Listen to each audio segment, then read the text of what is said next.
تو میرا پہلا سوال تو یہ، ہم کیسے پہنچ گئے اس حالت میں؟ ہم لوگ کیسے پہنچے ہیں کہ قبلہ اول ہمارا جو ہے وہ محصور ہے، اس پہ یہودین نے قبضہ کر لیا، مسلمانوں کو مسجد سے نکالا، ان کو مارا، قتل کیا، اور ہم بے بس لاچار کھڑے ان کو دیکھ رہے ہیں؟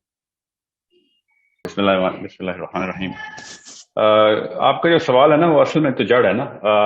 جو پوائنٹ آف دس سیشن ہے وہ یہ نہیں ہے کہ یہ کیوں ہوا. پوائنٹ آف دس سیشن یہ ہے، کوئی کسی شک میں نہ رہے کہ ہم نے ابھی کیا کرنا ہے. We are gonna come to that انشاءاللہ. اسپیشلی اس وقت جس لیول کی جو آگ جل رہی ہے ہر مسلمان کے اندر، اور نہ صرف مسلمان، آئی سوئر ٹو یو غیر مسلموں کے دل میں بھی جل رہی ہے کہ یہ کیا ہو رہا ہے. تو اس کے اوپر میں آتا ہوں ابھی. But you right, let's just address the cause of the issue, let's just be rational about this. خالی ٹویٹ کرنا یا نعرے لگانا یا پروٹیسٹ کر دینا، ریلیاں نکالنا، this is exactly what they want. This is exactly what we would have wanted اگر ہم بھی کسی جگہ کو کانکر کر رہے ہوتے. سو اصل میں مسئلہ جو ہے نا اس کی تھوڑا سا بیک گراؤنڈ میں آپ کو بتا دوں.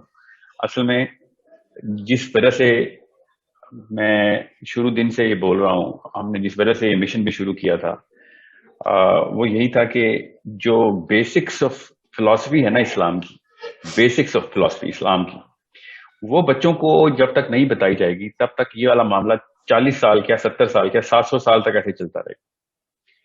میں آتا ہوں ابھی نبی علیہ السلام کی ان پروفیسیز کی طرف، جو کہ آدھے سے زیادہ مسلمانوں کو بہانا ملا ہوا کہ ہمیں تو کچھ نہیں کرنا چاہیے کیونکہ نبی علیہ السلام نے کہہ دیا کہ یہودیوں کو غلبہ آئے گا اور اس کے بعد مسلمان جو ہے نا وہ نیچے اپنی پستی دیکھیں گے.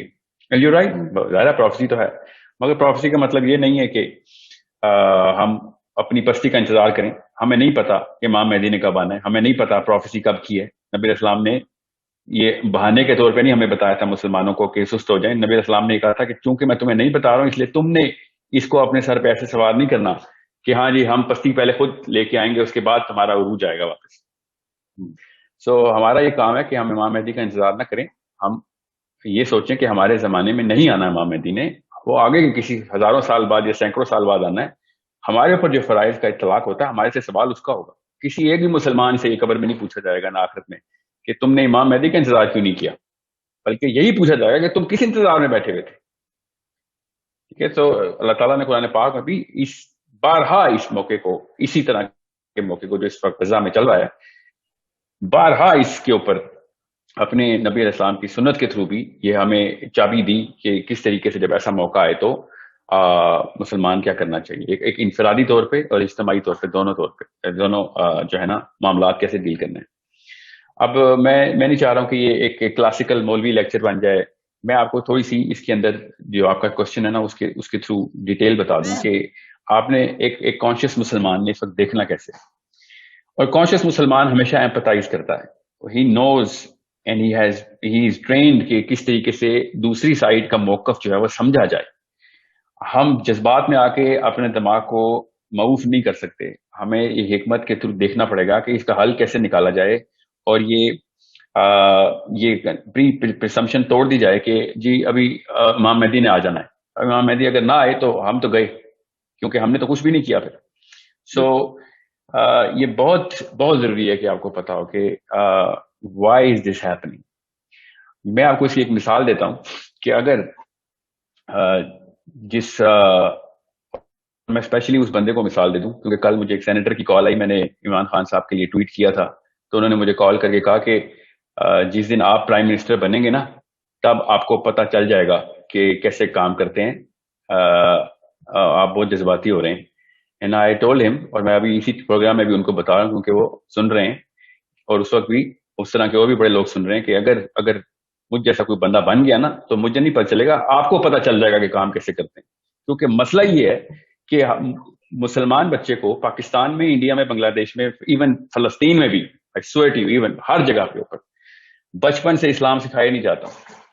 اور اگر اس کو اسلام سکھانے کے لیے مدرسے میں ڈال دیتے ہیں تو اس کو پھر باقی کے معاملات بالکل ہی ختم کر دیتے ہیں کہ اس کو ایک ہی لائن کے اوپر ایک انہیریٹڈ سنڈروم ٹرانسفر کیا جائے. اور جو آپ دیکھ رہے ہیں اس وقت علماء کرام کا حال، وہ زیادہ سے زیادہ کیا کریں گے؟ ریلی نکالیں. اعوذ باللہ، یہ اسلام کے قرآن کے ہاتھ میں پکڑنے والے لوگوں کا یہ حال ہو گیا. سو آپ جب بھی ایک مسلمان یہ کہتا ہے کہ 50 ملک ہیں 1.5 ارب مسلمان ہیں, وہ کر کیوں نہیں کچھ رہے؟ وہ کیوں اس لیے کچھ نہیں کر رہے کیونکہ ان کے ماں باپ نے پہلے 12 سال کے اندر ان کو سیرہ نہیں سکھائی تھی, ان کو قرآن پاک کی سینس نہیں دی تھی. That's the actual reason. ابھی آپ کسی راہیل شریف کو پکڑیں یا نواز شریف کو پکڑیں, کسی عمران خان کو پکڑیں یا کسی بھی ایک مفتی کو بھی پکڑ لیں اور اس سے پوچھیں کہ اس موقع کے اوپر ورلڈ ویو کیا آپ کا, تو آپ کو پتہ چل جائے گا کہ ان کو بیسک ہی نہیں کلیئر ہوئی تھی. وہ ہمیشہ ایک ری ایکٹیو سائیکالوجی کے اندر ہی تھے. ابھی میں آپ کو ایک تھوڑی سی سینس جو ہے نا وہ کریٹ کر دوں, جو لوگ سن رہے ہیں ان کو پتہ چلے کہ اگر یہ والا معاملہ یہودیوں کی بجائے مسلمانوں کے ساتھ ہو رہا ہوتا, ذرا سوچیں تو صحیح نا وہ کیسے سوچتے ہیں. اگر مکہ کے اوپر یہ معاملہ ہوتا اور کوئی قوم مکہ کو پکڑ کے مدینہ کو پکڑ کے قابض ہوئی بھی ہوتی اور جو بھی سیاسی قوت ہوتی اس کے پاس ہوتی, اور تو ہم کیا کر رہے ہوتے؟ ذرا سوچیں, ہم بھی وہی کر رہے ہوتے کہ جو اس وقت یہودی کر رہے ہیں. ان کا تو مکہ ہی پکڑا ہے نا ہم نے. ذرا سا سینس لگا کے دیکھیں کہ اصل میں ڈھونڈنا کدھر ہے, اس کا مسئلہ ڈھونڈنا کہاں پہ ہے. Very is the actual problem. The problem lies in the deadlock between two books, and that's the biggest problem that no one is realizing.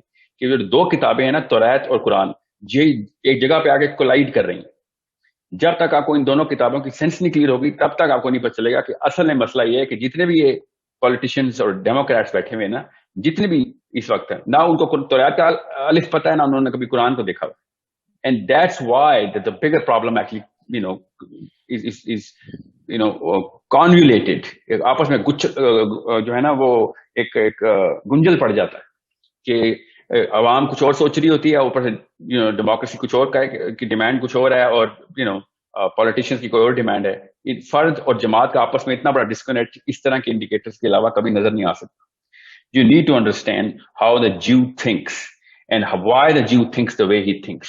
We also would have thought کہ ہم بھی وہی کریں کہ جو بن پڑے وہ کر لو اگر مکہ کسی نے حراست میں لے لیا ہو. بلکہ 1-2 دفعہ واقعہ ہوا ہے, مکے کے اوپر قبضہ کرنے کی کوشش کی گئی. ہم نے بھی وہی کیا جو اس وقت یہودی کر رہے ہیں. ان کے مکے کو ہم نے پکڑ لیا اور ان کے کعبے کو, اور ہم نے پھر جو ہے وہ وہی کر رہے ہیں جو ہم نے کرنا تھا.